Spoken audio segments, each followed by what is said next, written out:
covering about regulation of blood glucose, means how the blood sugar is regulated by various hormones.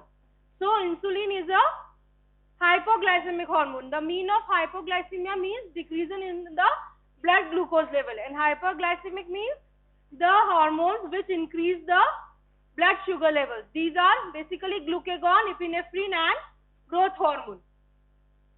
So our brain generally depend on the glucose for the energy requirement, and you should know the normal light.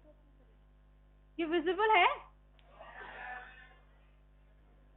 So आप सबको normal blood glucose level fasting and postprandial means after the 2 hours after the intake of the meal होता है, that is postprandial. तो fasting आपका blood glucose level 70 to 110 milligram per deciliter होता है, and postprandial is less than 140 milligram per deciliter. तो आपको as a basic MBBS first year student normal blood glucose level पता होना चाहिए, ठीक है? Fasting is 70 to 110 milligram per deciliter. The unit is also important, that is milligram per deciliter, and postprandial is less than 140 milligram per deciliter. So as the absorption of glucose is taken in the GIT, so hyperglycemic hormone increase the absorption of the glucose from the intestine. It causes the breakdown of the glucose from glycogen in the liver, and also it causes gluconeogenesis in the liver. What is gluconeogenesis? Postprandial is after 2 hours of taking the meal. Postprandial लिखा है ना, 2 hours postprandial means meal के intake के 2 hours बाद को बोलते हैं हम postprandial, ठीक है? Gluconeogenesis means formation of the glucose from non-carbohydrate source. Then hypoglycemic hormone क्या करेगा? ये आपका glycolysis करेगा सब cells के अंदर. Then it form the glycogen in the liver, and it also forms the fat through lipogenesis. So this is the main आपका glucose का regulation. Now we will see how the various hormone acts on different metabolism to regulate the blood glucose. So this is the normal metabolism. When the blood sugar low down, the pancreas alpha cells secrete glucagon and it maintain the blood glucose through glycogenolysis, and it release the glucose in the blood. When the blood glucose level are high, then beta cells of pancreas secrete insulin, which causes the conversion of glucose into the glycogen, and it causes glycolysis.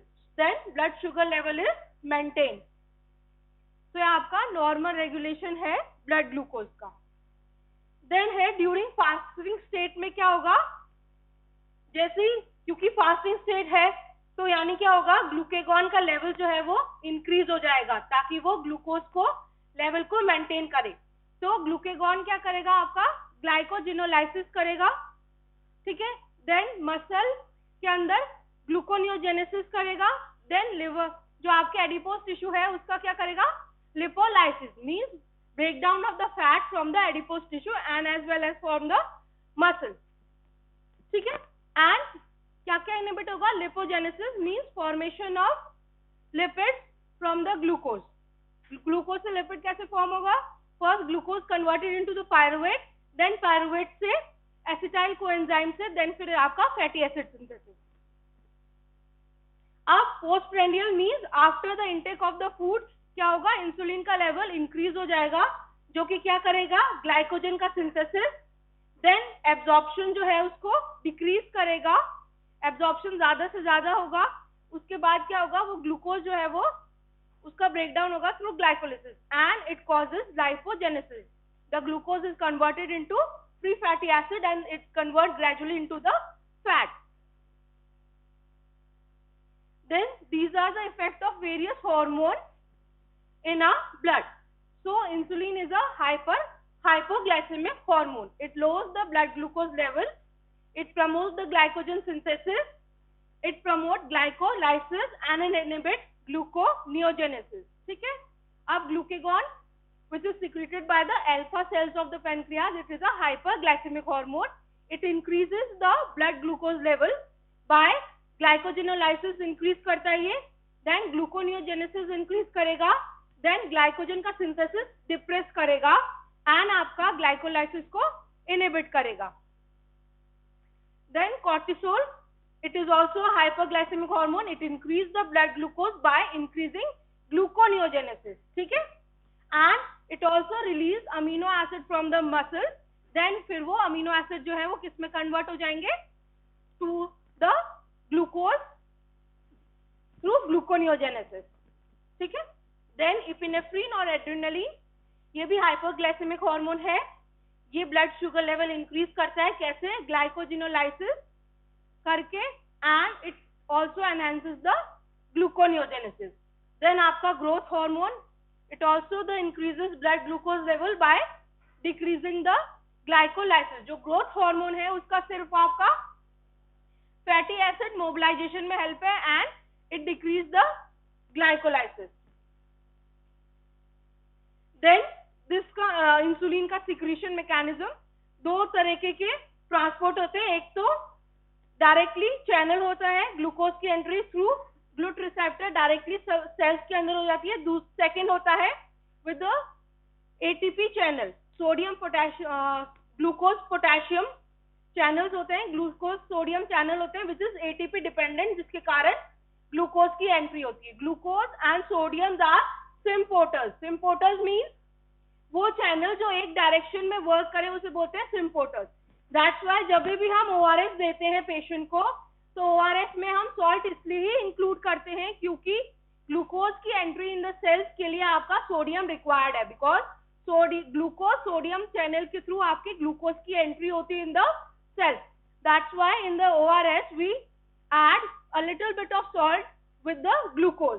ठीक है? क्योंकि glucose की entry के लिए sodium required होता है. It is enter through the glucose sodium symporter ATPase.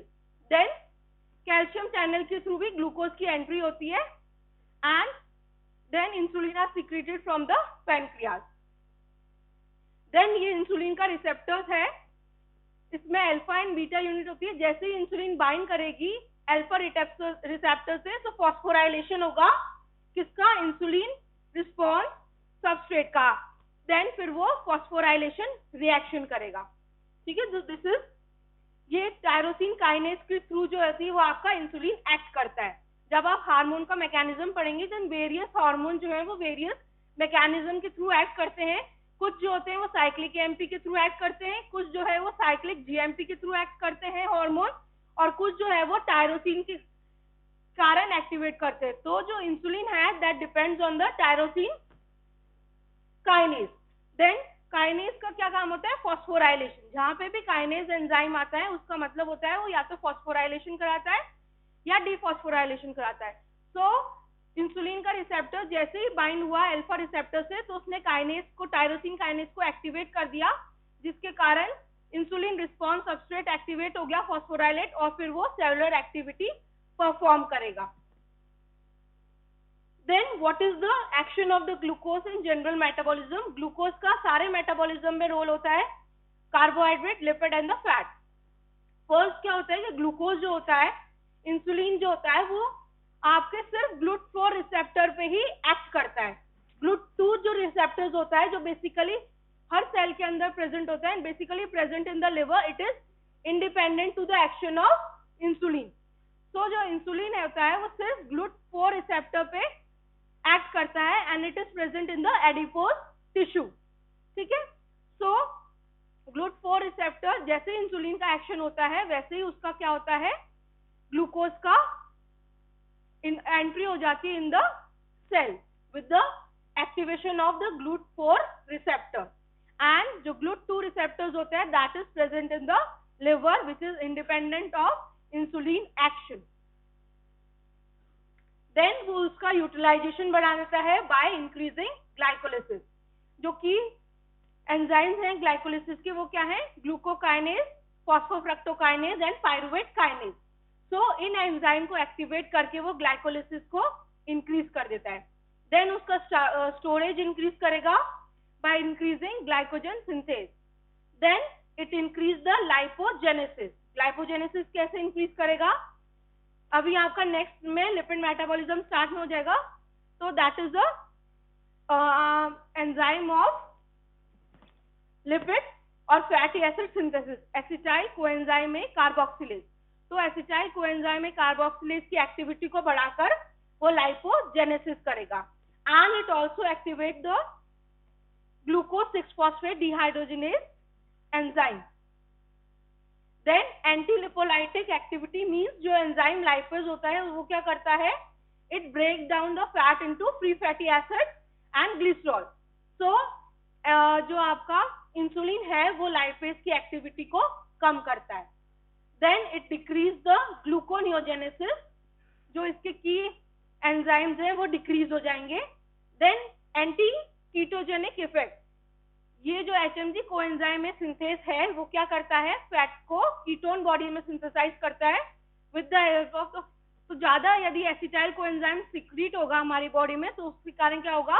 Acetyl coenzyme में ketone body में सिंथेसाइज होगा. And the regulatory hormone of ketone bodies are HMG coenzyme में सिंथेस. जो कि इंसुलिन क्या करता है? HMG कोएंजाइम में सिंथेस को डिक्रीज कर देता है. तो कीटोन बॉडीज का प्रोडक्शन डिक्रीज हो जाएगा. So these are the effect of insulin on various metabolism. And insulin जो क्या करता है? प्रोटीन का जो एनाबॉलिज्म है, मीन्स प्रोटीन की सिंथेसिस जो है उसको इंक्रीज करता है थ्रू वेरियस एंजाइम एक्टिवेशन. जैसे कि ट्रांसएमिनेशन एंजाइम को एक्टिवेट करता है. Ornithine transcarbamylase, it is a enzyme of urea cycle and RNA polymerase. इन एंजाइम को एक्टिवेट करके प्रोटीन का सिंथेसिस इंक्रीज करता है. Then glucagon, it is a 29 amino acid protein which is secreted by the alpha cells of pancreas. इसका same action होता है. ये एडिनाइल साइक्लेज को एक्टिवेट करके साइक्लिक AMP को एक्टिवेट करके प्रोटीन काइनेज को एक्टिवेट करता है. ये क्या इनहिबिट करेगा? Glycogen synthase, means formation of the glycogen. Then gluconeogenesis को इनहिबिट करेगा. देन फैटी एसिड सिंथेसिस को इनहिबिट करेगा. देन स्टिमुलेट क्या करेगा? ग्लाइकोजन का breakdown.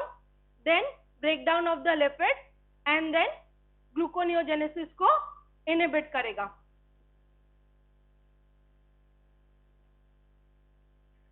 Then this is the overall insulin and glucagon का. ग्लाइकोलिसिस को स्टिमुलेट कर रहा है इंसुलिन, ग्लूकोनियोजेनेसिस को इनहिबिट कर रहा है.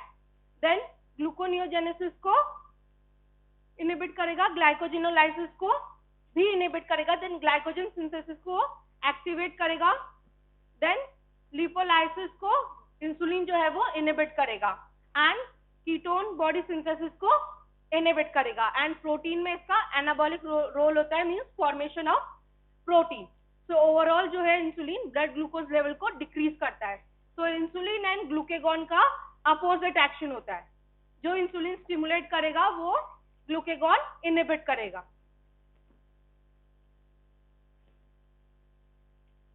So these are role of various hormone on various key enzyme of various cycle. Insulin and glucagon का तो हम पढ़ चुके हैं. ग्लूकोकॉर्टिकॉइड जो होता है वो किसको स्टिमुलेट करता है? ग्लूकोनियोजेनेसिस को एंड लिपोलाइसिस को. एंड ग्रोथ हार्मोन जो है वो ग्लूकोनियोजेनेसिस को स्टिमुलेट करता है, lipolysis as well as ketogenesis को स्टिमुलेट करता है. रेगुलेशन ऑफ ब्लड ग्लूकोज एक इंपॉर्टेंट टॉपिक है. It may be asked in the exam. So be clear कि कौन सा साइकिल स्टिमुलेट हो रही है और कौन सी साइकिल इनहिबिट हो रही है. ठीक है. एंड उसके हर साइकिल के आपको की एंजाइम पता होनी चाहिए. ठीक है.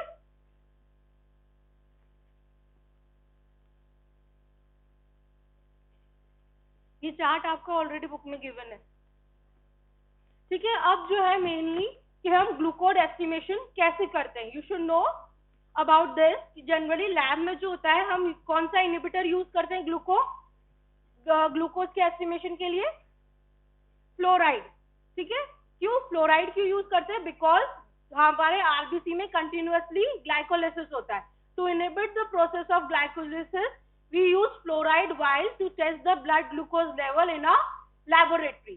ठीक है, क्यों? फ्लोराइड जो होती है वो इनोलेज एंजाइम को इनहिबिट कर देती है. यदि हम नहीं यूज करेंगे तो जब तक सैंपल निकालने से प्रोसेस होगा, जितनी देर में आपका आरबीसी का लेवल, ब्लड शुगर का लेवल जो है वो डिक्रीज हो जाएगा. That's why we use fluoride while to estimate blood glucose level in a laboratory.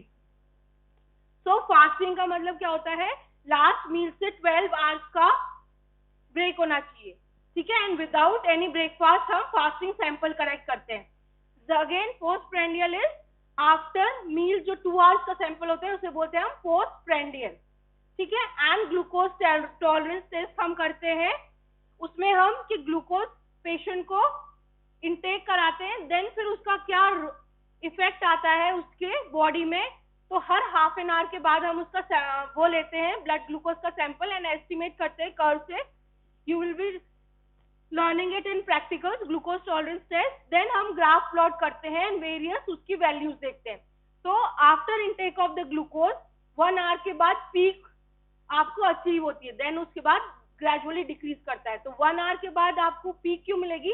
क्योंकि 1 आवर के बाद आपका मैक्सिमम एब्जॉर्प्शन होता है ग्लूकोज का. That's why a peak is observed in glucose tolerance test after 1 hour, क्योंकि उसका मैक्सिमम एब्जॉर्प्शन 1 आवर तक हो जाता है. देन आपकी फास्टिंग ब्लड ग्लूकोज लेवल क्या होती है? 70 to 110 मिलीग्राम पर decilitre. Then postprandial means following the meal it should be below 140 milligram per deciliter. Then normoglycemia means आपकी नॉर्मल रेंज के अंदर है. Hyperglycaemia means above the range of 110. And हम patient को डायग्नोज कब करेंगे डायबिटीज? जब उसकी blood glucose level consecutively more than 126 milligram पर डेसीलीटर है. तो to diagnose the diabetes the measuring criteria of blood glucose fasting is should be more than 126 milligram per deciliter. ठीक है, क्राइटेरिया अलग है, नॉर्मल वैल्यू अलग है. ठीक है, नॉर्मल वैल्यू 70 to 110 मिलीग्राम पर डेसीलीटर है. Criteria should be more than 126 milligram पर डेसीलीटर है. Hyperglycaemia means above the level and hypoglycaemia यदि 50 मिलीग्राम पर डेसीलीटर से कम आती है तो हम उसको हाइपोग्लाइसीमिया बोलते हैं, which is a critical condition. Then renal threshold क्या होता है? ब्लड की वो वैल्यू सब्सटेंस की जिसके बाद आपका जो कोई भी मॉलिक्यूल है वो यूरिन में एक्सक्रीट आउट हो जाता है, उसे बोलते हैं रीनल थ्रेशोल्ड. तो यदि ब्लड ग्लूकोज लेवल 180 मिलीग्राम पर डेसीलीटर से ज्यादा हो जाएगा, उसके बाद आपकी जो शुगर है वो यूरिन में एक्सक्रीट आउट होनी स्टार्ट हो जाएगी. ठीक है, so renal threshold is that value of a substance above which the substance start excreting from the kidney. ठीक है, so renal threshold of the blood glucose is 180 milligram पर decilitre. ठीक है, अब ब्लड शुगर यदि लेवल हाई होगा urine के अंदर तो उसे बोलेंगे ग्लाइकोज यूरिया.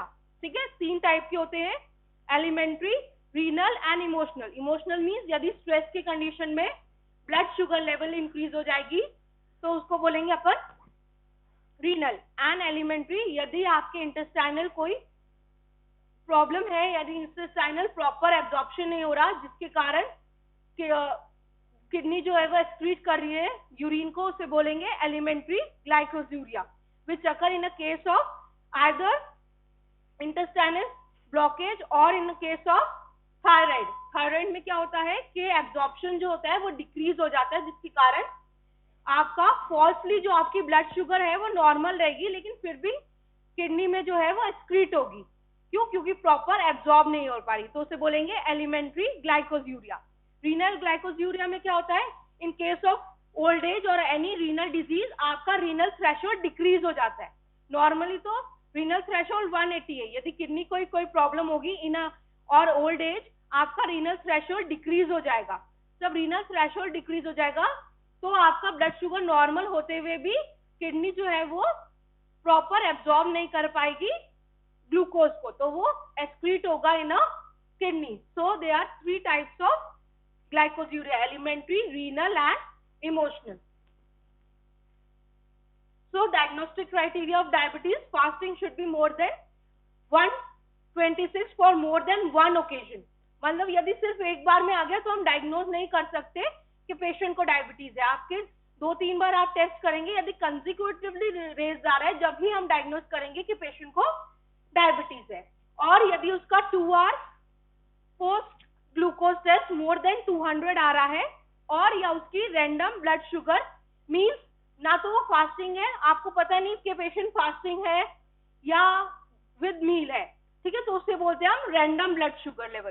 तो यदि आपका random blood sugar level 200 milligram पर डेसीलीटर से ज्यादा है तो हम उसे बोल सकते हैं कि पेशेंट को may be a chances of diabetes mellitus. That's all.